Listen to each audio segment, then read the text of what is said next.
Bonjour, je suis Olivier Croissant, je suis directeur adjoint du GIP Pulsi en codirection avec Jonathan Lotz.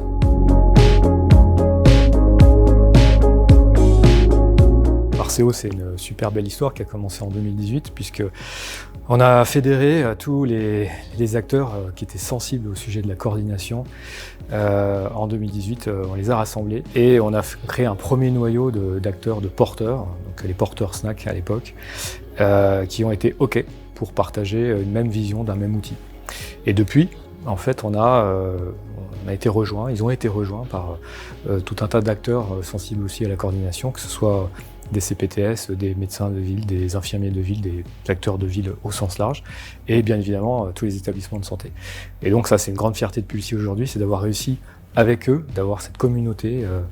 e-parcours, fédérés et unifiés pour faire évoluer le produit. Non seulement c'est des ambassadeurs sur leur territoire, donc ils font du bouche à oreille, ils font de l'explication, ils vulgarisent, ils expliquent par leur métier ce qu'est la coordination.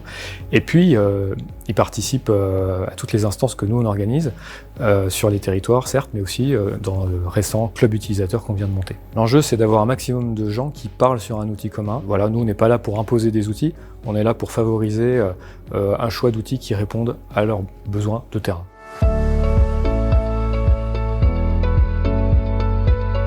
Le rôle de Pulsi, c'est bien d'identifier le besoin du terrain, de rassembler les gens qui ont un besoin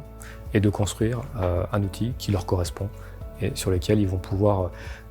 gagner du temps, améliorer la qualité de la prise en charge et puis bien évidemment le bénéfice il est directement au patient. La dynamique elle est impulsée, elle est portée par le national, elle est portée également par l'agence régionale de santé avec des financements à l'appui et c'est une dynamique qui s'inscrit dans tous les sujets que vous voyez actuellement, Mon Espace Santé, le DMP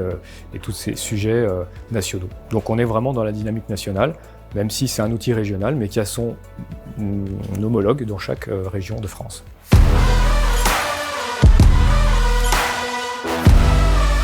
Dans les mois et semaines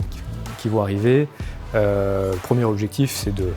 d'augmenter les usages, c'est-à-dire faire en sorte qu'un maximum de professionnels de santé trouvent leur compte dans les fonctionnalités de base de Parceo et bien évidemment de prendre en compte toutes les remontées terrain pour faire des évolutions, pour faciliter la création des comptes, pour faciliter l'enrôlement des utilisateurs, pour faciliter la création d'un cercle de soins et encourager un maximum de monde à rejoindre cette dynamique.